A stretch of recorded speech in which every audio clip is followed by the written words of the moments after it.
And welcome, everyone. Thank you so much for joining us today. It's a very interesting time here in Washington, D.C.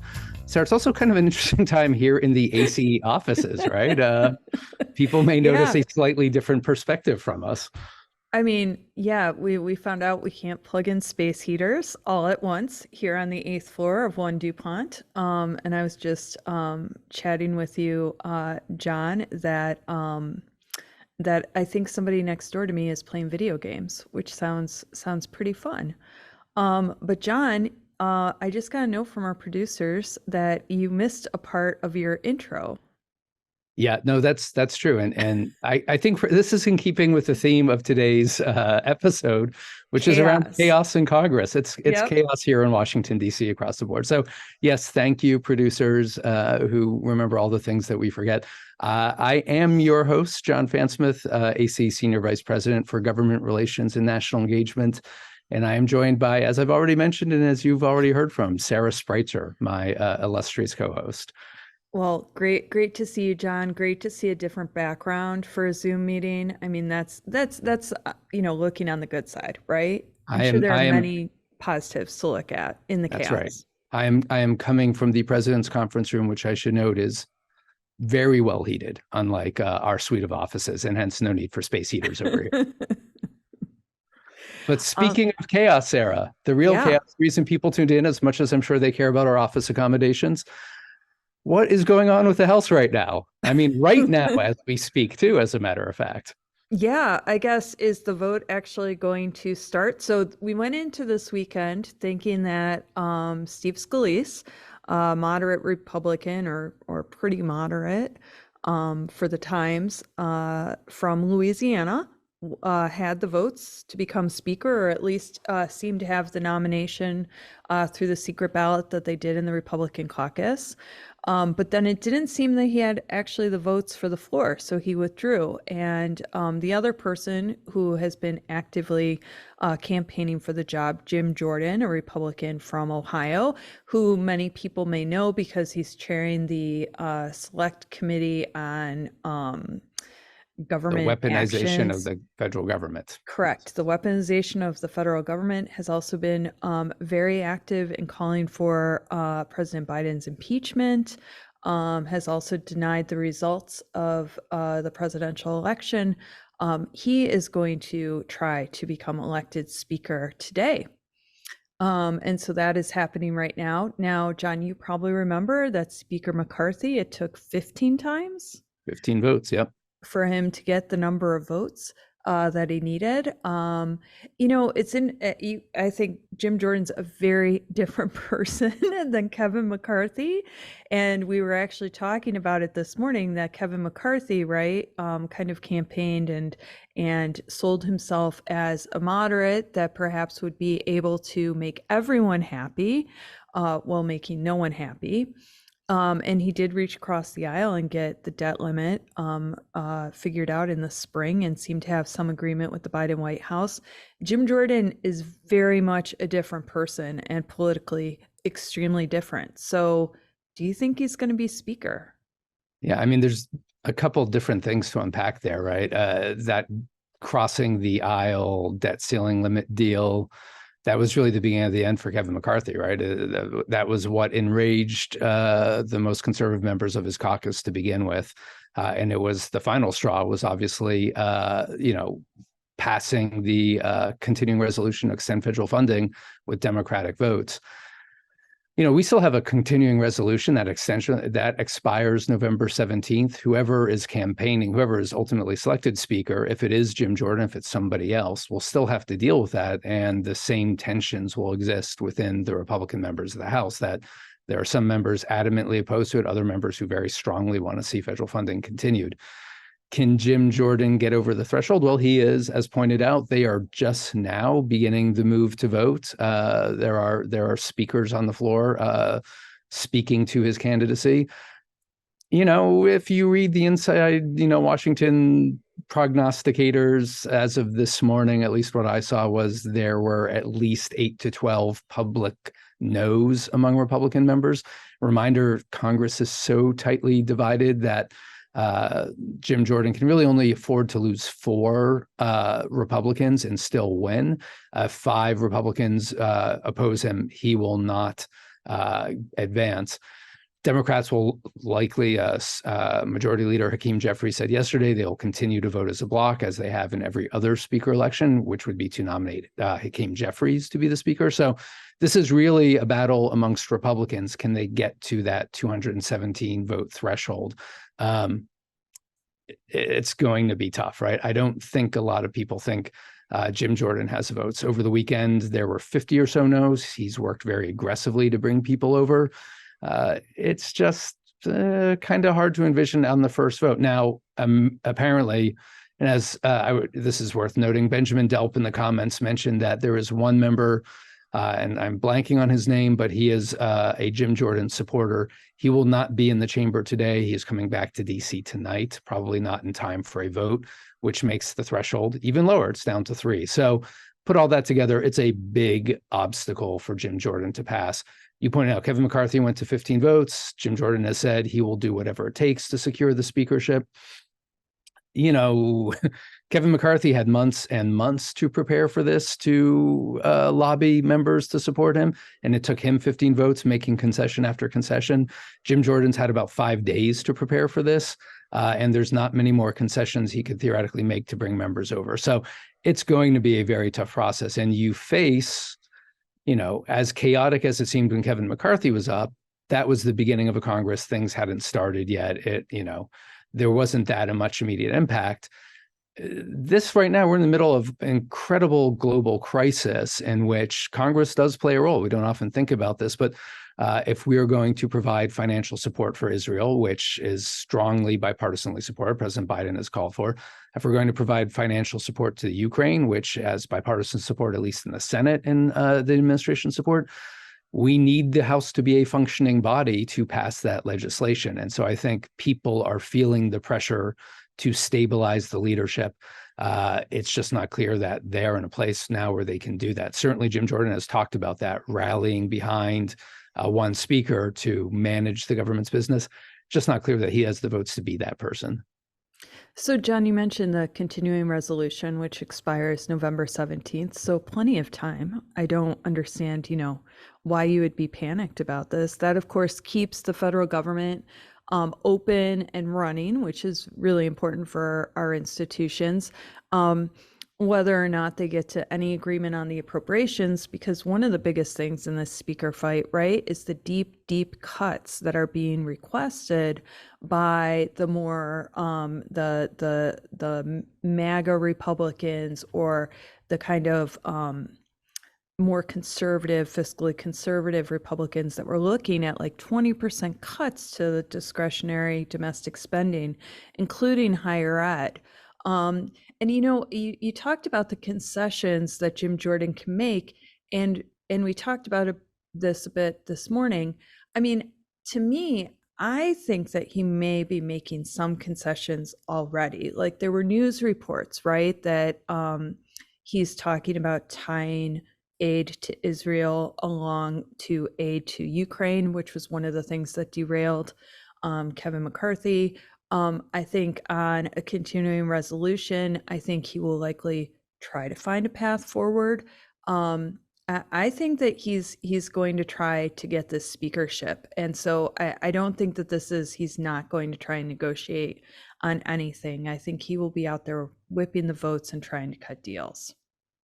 Yeah, well, and I will say, and thank you to Allison Krauss in the comments, who's noted that there are already 4 votes, and I'm assuming this is from Republicans for other Republicans, which would mean that he has failed already. If those votes hold up through the end of the vote, they're not changed during the vote. But that highlights it, right? He's got, what concessions can he make in terms of rules? Kevin McCarthy surrendered a lot of the speaker's authority in order to get that position. There's not much Jim Jordan can give here. The funding issue is going to be, again, the biggest barrier. They have to do something on federal funding. It's one of the few things Congress has to do on an annual basis. And the disparity, I mean, there's over $100 billion in difference between what the Senate has proposed in a bipartisan manner and what the most conservative members of the House would like to see. And, to put that in higher ed terms, it's something we've focused a lot on. In the Senate, there are small cuts to work study, federal work study, and supplemental educational opportunity grants, $10 million, I think, for each of those two programs. I'm sure someone will correct me. In the House bill, they eliminate those programs entirely, over $2.1 billion of federal support for low-income students. Those kind of disparities aren't easily reconcilable. And if you have one part of your party that you need, again, with such thin margins, it's really hard to see, even if elected, where he could make the kind of compromises that will keep everyone happy. And the failure to do that is why we're having another speaker election right now. It's just very, very difficult. I mean, it's probably fair to say, and I'm certainly not the first to say it, that this is an ungovernable majority in the House. And what the path forward is, I don't know. I'm intrigued by this idea that's been floating around, that they may simply make a motion to extend the authority of the current temporary Speaker of the House, Patrick McHenry of North Carolina, give him greater authority to negotiate the spending bills and thus clear the field for a new Speaker candidate who won't have to come in a crisis, who won't have to deal with the urgency of funding for Israel, who won't have to deal with trying to negotiate among both wings of the party. Funding will have been taken care of, and that can be laid at the feet of Patrick McHenry. Will that happen? I don't know. But if you keep having failed vote after failed vote, the urgency to do something different is going to start creeping up.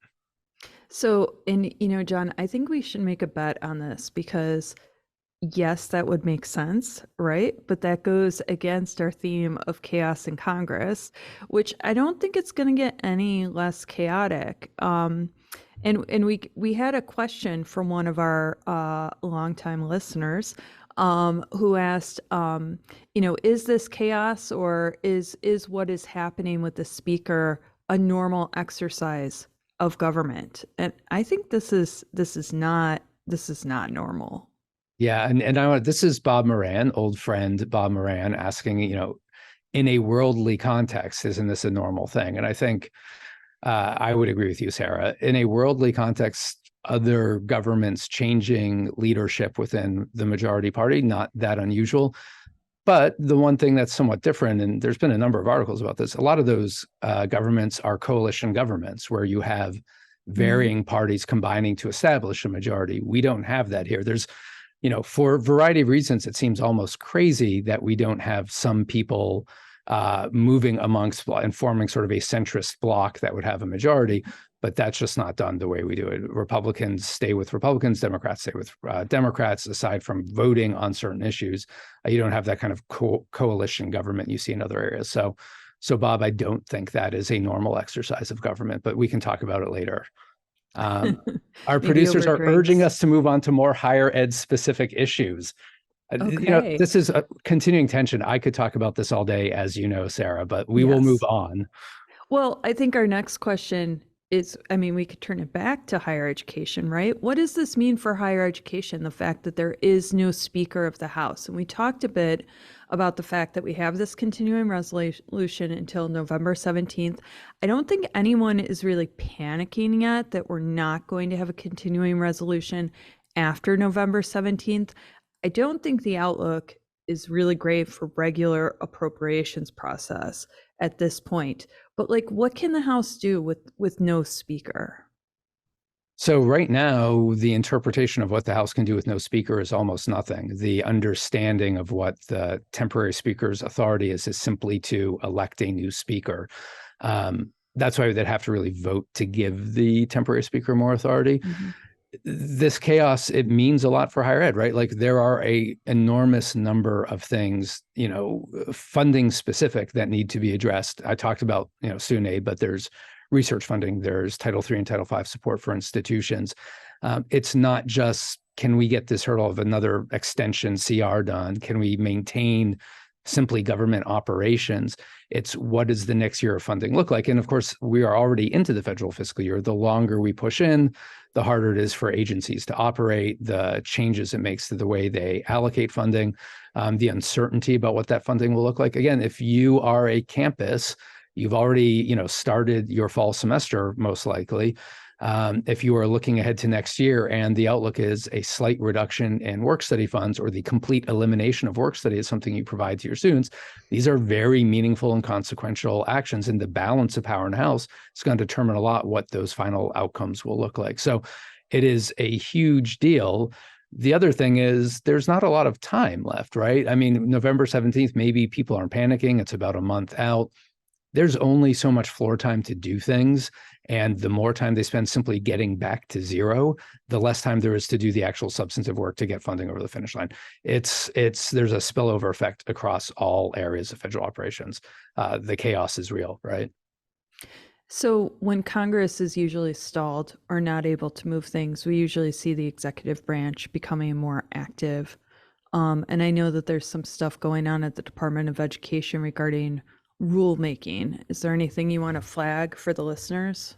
Yeah, this is an interesting one. And thanks for raising it, Sarah, too, because there was some thought when everyone believed, including you and me, that we would have a government shutdown earlier this year, that one of these efforts at the Department of Education, which is on negotiated rulemaking around loan repayment, debt relief for borrowers, wouldn't go forward. But we averted a shutdown, and that negotiated rulemaking will go forward. For people not familiar with the process, this is a process, the way the Department of Education does it is somewhat unique, in which they convene stakeholders from designated stakeholder groups, so representatives of four-year institutions, or in this case, representative of former students or current students, states attorneys general, other people.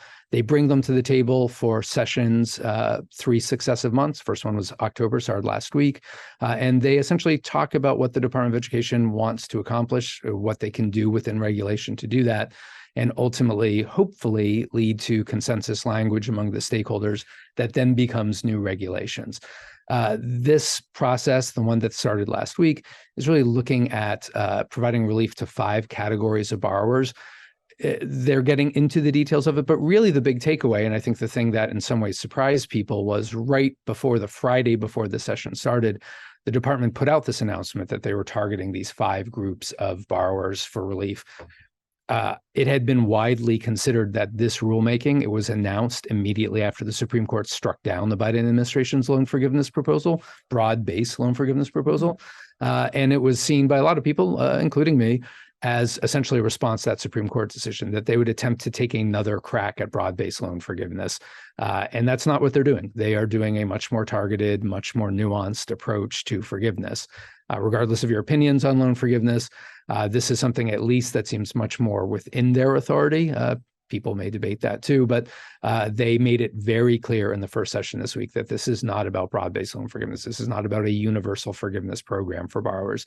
They are really looking at targeted relief along the lines of what they've already done in areas like borrower defense or discharge due to disability, or particularly public service loan forgiveness, addressing borrowers in certain categories with certain circumstances and providing relief to them. So an interesting effort, one that, obviously we will keep tracking. We'll see where it goes. And what is the timeline? Well, so they will meet for a couple days each of the next 2 months. I'm sure we can probably drop in a link into the chat for people interested in that schedule. The timeline will depend an awful lot on what happens with those negotiations. If there is consensus regulatory language that is developed among the stakeholders, essentially everyone has to agree. You can't have any dissension. No one can be a no vote. Then the department is required to implement that language. If everyone agrees to it, the department has to put it in place. That tends to expedite the process. What happens more often, though, is there's usually a couple dissenting votes, sometimes more than that. And that leaves the department free to craft their own regulations, draft them the way they see fit, and then implement them. That would probably draw out the process more as they develop that. And thanks for providing the link. It's in the chat. So, again, the time frame probably harder to determine at this stage, where we haven't really seen concrete proposals. But if it's consensus, it'll be a little bit quicker than if it's lack of consensus. So John, speaking of concrete proposals, and this is moving back to Congress, even though the speaker race is tying everything up on stuff moving to the floor, this week we actually saw a bill introduced by House Education and Workforce Chairwoman Virginia Foxx from North Carolina, along with Congresswoman Michelle Steele, a Republican from California, also on Ed and Workforce, around foreign gift and contract reporting, which is one of my favorite issues. If you're You do spend a lot of time on it. You're being sarcastic, I think, but considering the amount of time you spend on it, I think it might be one of your favorite Yeah, issues. yeah. And for folks that follow this issue, this is Section 117, my favorite part of the Higher Education Act. And it's called the package of bills is called the Deterrent Act, or the Defending Education Transparency and Ending Rogue Regimes Engaging in Nefarious Transactions, which is a very snazzy title.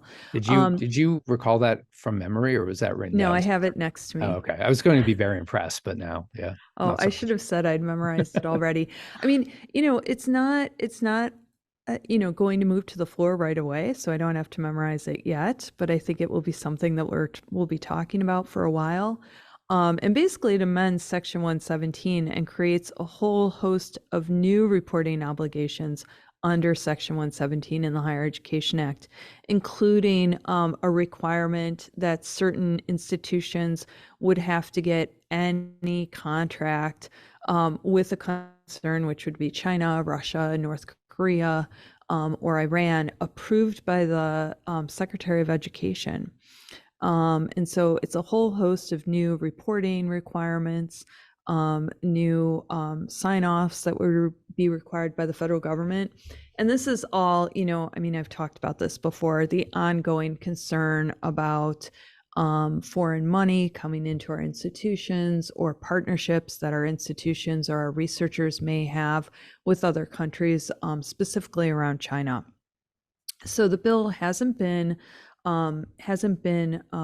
scheduled for a markup yet, but we are watching it closely, and I will drop a link into the bill text for folks in the chat.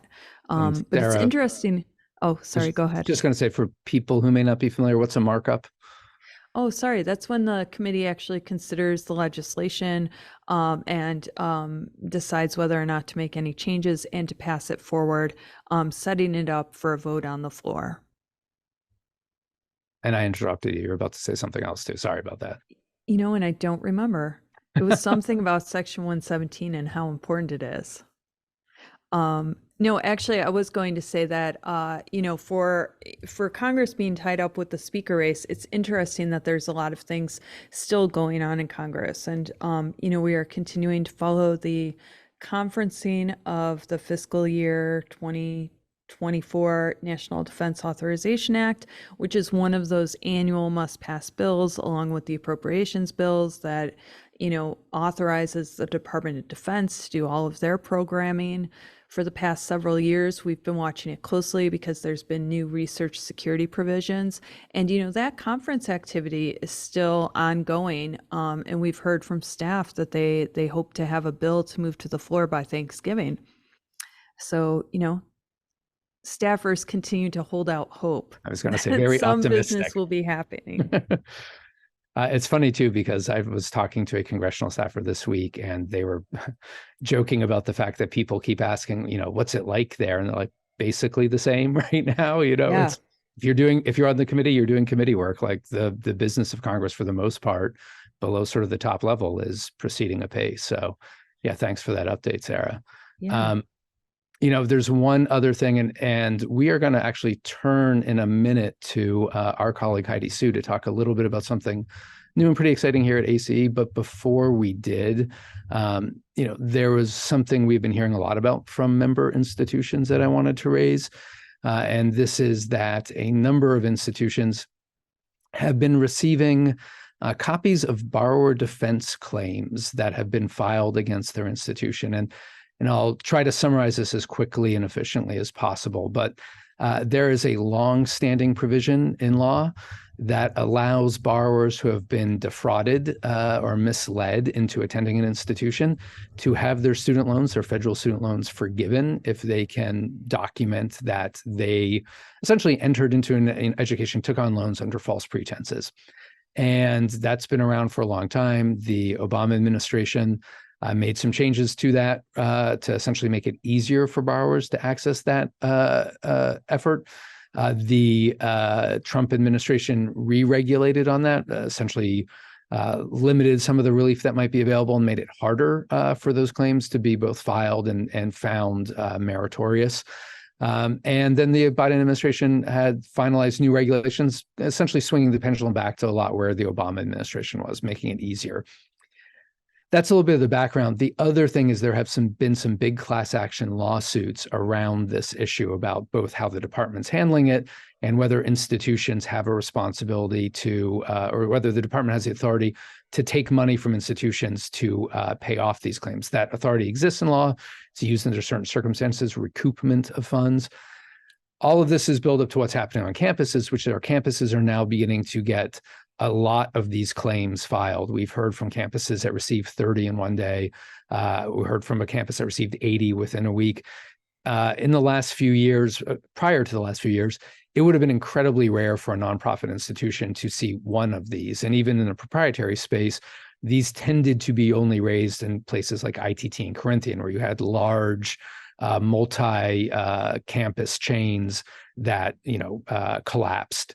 So you would tend to see most of those claims there. The other thing that's a problem is schools are getting 30 of these or 80 in a week. They're not getting any context or information from the Department of Education about exactly what this means. They simply get the form that the borrower filled out, asserting what they think are the grounds for having their loans forgiven. That is incredibly confusing. If you are a person on a campus who suddenly receives this, there's no context around it. There's no guidance as to whether you should respond, or if you respond, what that should look like. The department has told people, in particular NASFA, the Student Financial Aid Administrators Association, in writing that institutions do not need to respond. In no way questioning the good faith of the Department of Education here, but the people we have talked to said, that's a very risky approach, and you should always, in anything like this, talk to your general counsel, first of all. And then we've heard from some attorneys who, work in this area, and they said not only should you talk to your general counsels, but you should be prepared to respond in every case, to, where possible, contest it on the merits. I will say it's a little bit ambiguous. Again, the Department of Education is not helping institutions here. They're causing more chaos. Theme of the day, right? Chaos.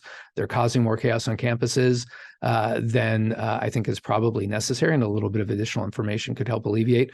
We're certainly going to be working with the department further to try and help institutions in this regard.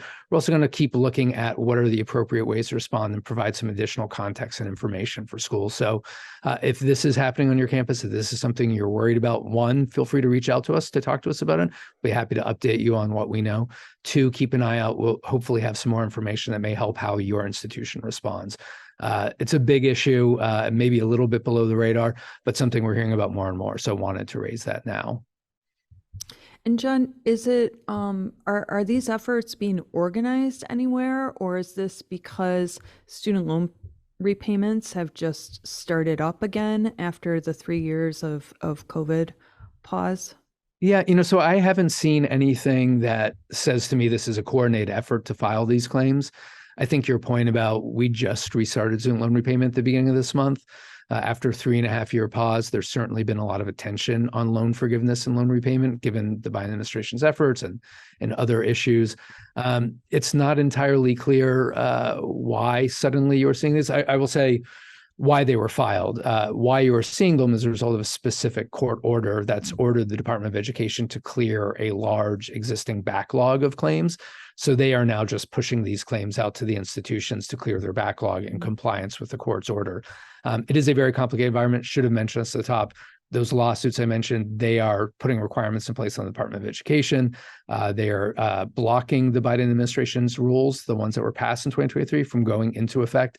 So it is just a very murky and complicated environment for understanding what these claims are, what they might mean for an institution. So again, talk to your attorneys first of all, and hopefully we'll have more resources to help you deal with that coming soon.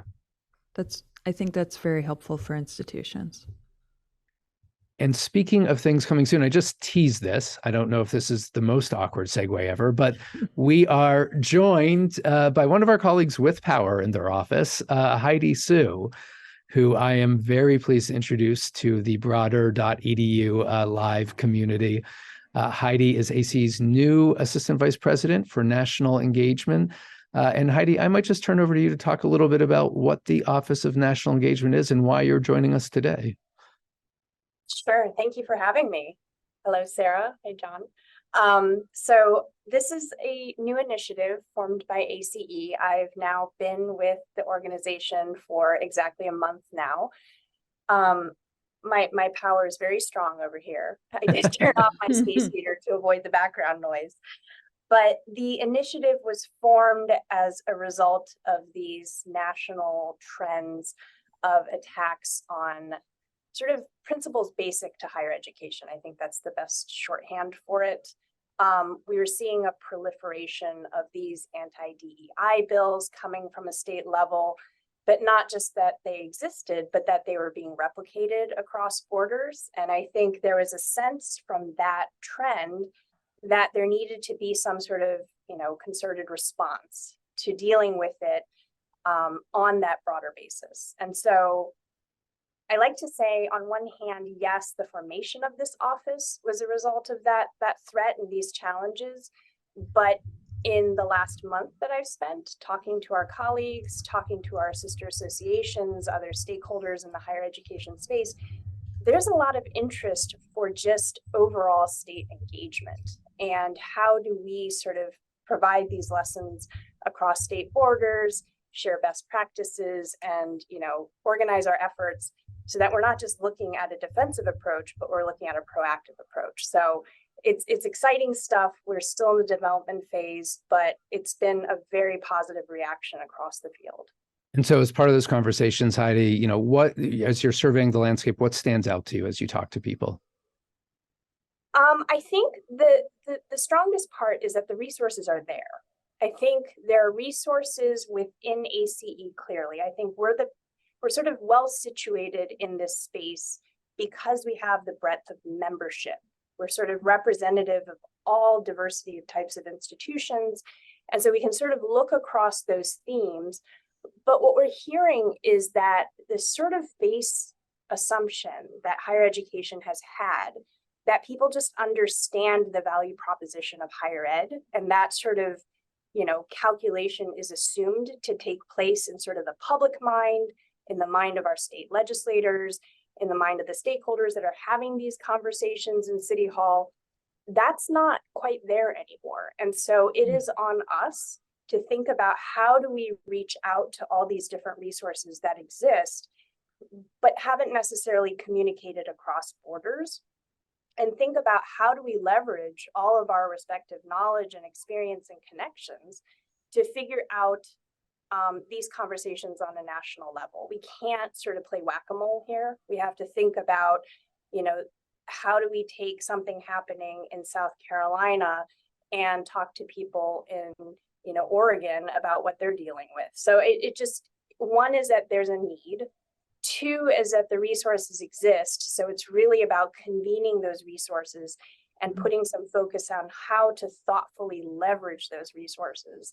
And then three is just that once we have an infrastructure in place, there's a huge amount of potential for what this national engagement work can do.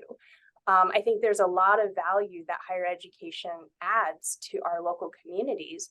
And once we start thinking about those across borders, there's a lot that we can do to support existing efforts.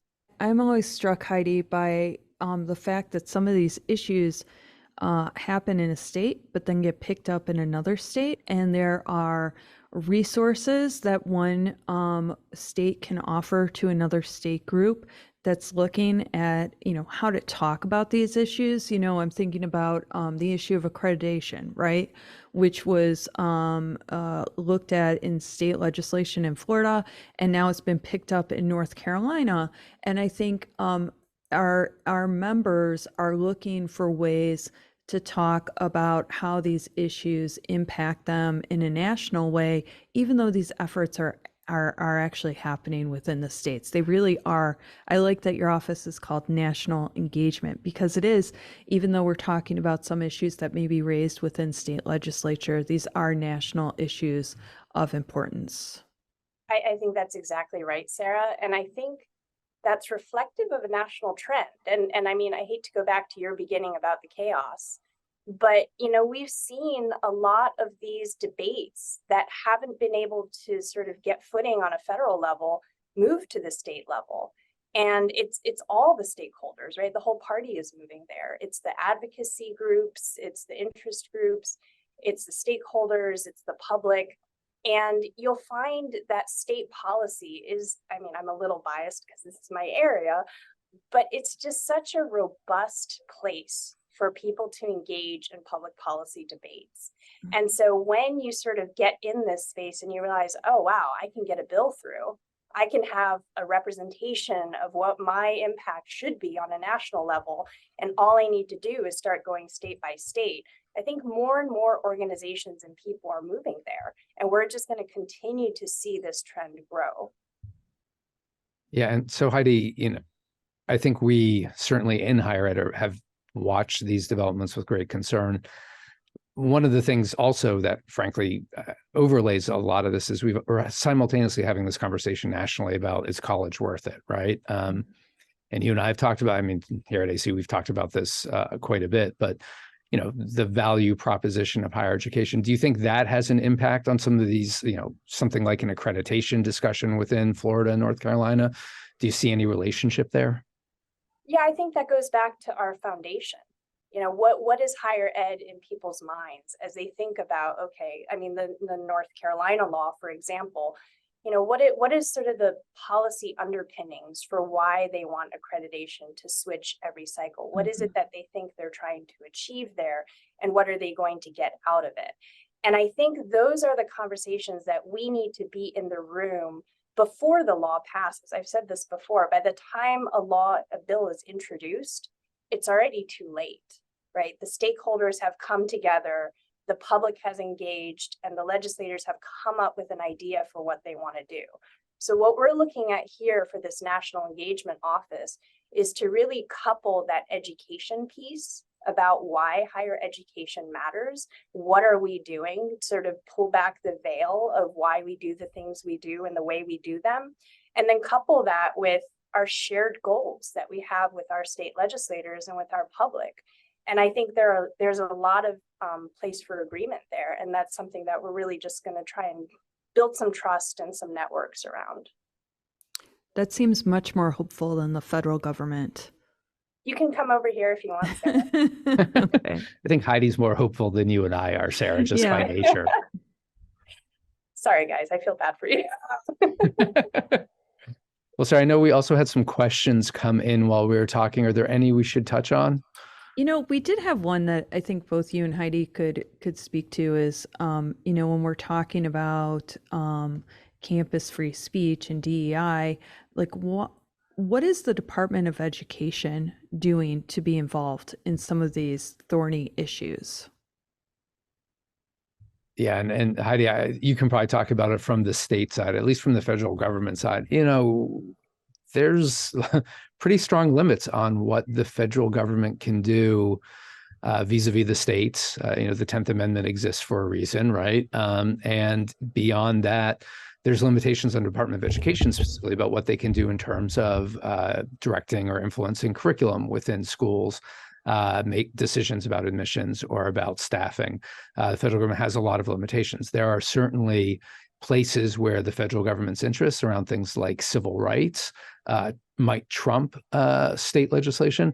But by and large, a lot of these things are really in the hands of the state. So the Department of Education clearly, disagrees. The leadership at the Department of Education, the Biden administration, clearly disagrees with some of the policies that are being advanced at the state level, but their ability to directly challenge them or contradict them through federal authority, pretty limited. So they have done what they can do, which administrations often do, the bully pulpit, right? They have called attention to what they see as harmful practices, particularly in areas like you mentioned, like around diversity on campuses, and the way institutions are allowed or supported in pursuing diversity among their students, among their staff.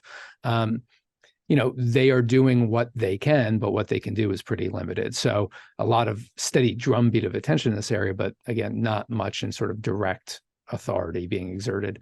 But Heidi, you come at it from the other side of it. So fill in the gaps for me there. Yeah, I mean, I would say from sort of the state perspective, the state level perspective, there's a lot happening that should be happening at that level, right? Like when we talk about free speech, we're talking about climates on our campuses. And these are things that, we've talked about this before. Our presidents are struggling with every day, but they are the right people to struggle with. How do you create these ecosystems that invite discourse and think about diversity of thought and train our young people in how to enter the workforce and maintain these discussions, once they leave these campuses? So I think in my mind, this is happening, and it's not always going to be perfect, but that's because this is complicated. And so what we need to do is really figure out, how do we support our state legislators? How do we support, our campus presidents? How do we support our campus communities? And also the general public's understanding that this is happening. And I think there are some overblown examples of it in media, which are sort of highlighted as really interesting topics, but we don't hear so much about the victories that are happening every day, about the great conversations that are taking place. And I think, again, this goes back to our job, which is really to get that message out there about the good work that is happening. And Sarah, were there any other questions? No, I think that was it. Although I'm sure our listeners are probably wondering how best to engage with the Office of National Engagement, and if they want to reach out to Heidi or have ideas of resources or things that we can be working on in this area, how would they do that? Sarah, you keep helping me out here. That is exactly the plug I was hoping for. We are developing this office, and I want to emphasize that word, because we are actively seeking feedback from our partners, both traditional and non-traditional higher ed partners, to really think about the best way that we can support it. And there's a comment in the chat talking about rediscovering state and local governments and how much harder it is at the local level.